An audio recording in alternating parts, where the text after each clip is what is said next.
আসসালামু আলাইকুম ওয়া রাহমাতুল্লাহি ওয়া বারাকাতুহু।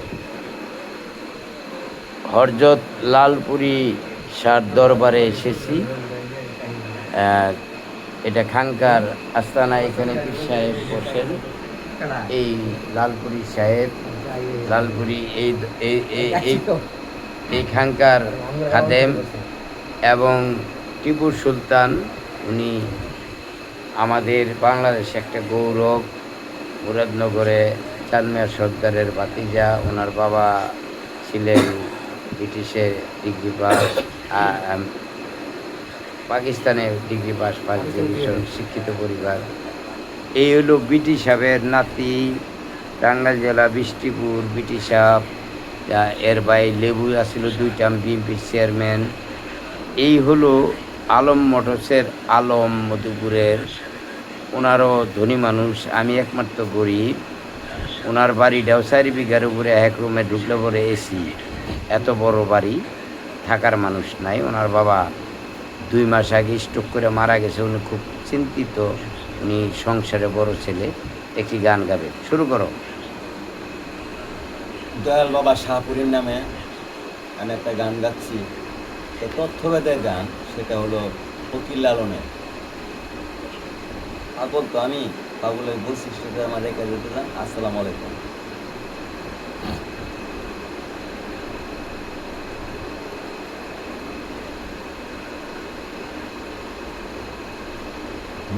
গোপনে যদি বেশ্যার ভাত খায়,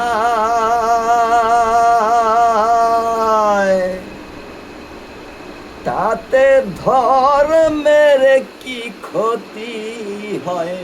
গোপনে যদি বেশ্যার ভাত খায়, তাতে ধর্মের কি আসে যায়?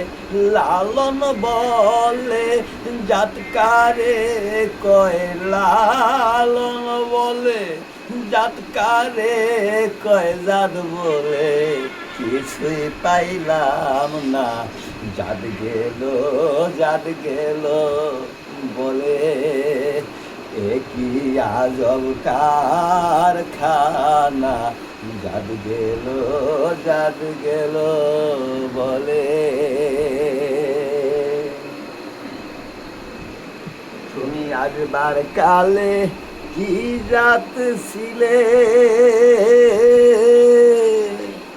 এসে তুমি কি জাত নিলে?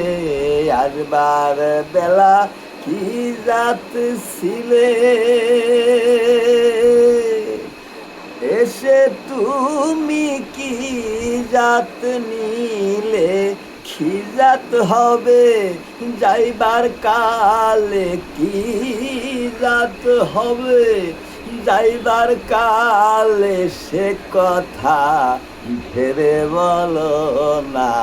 জাত গেল বলে কি আজব কারখানা। জাত গেল বলে। ব্রাহ্মণ চণ্ডাল ধুলি মুচি,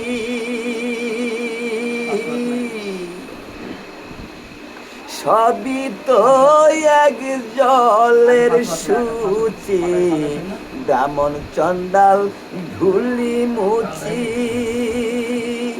সবই এক বৃদ্ধাতার সূচি।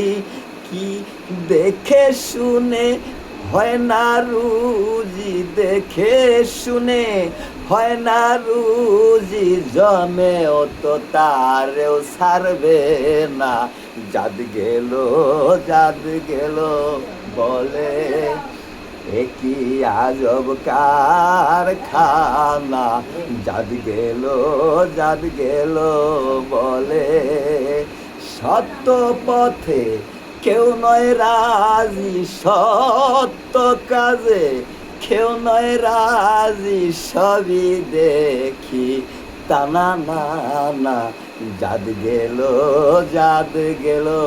বলে এই কি আজব কারখানা, জাত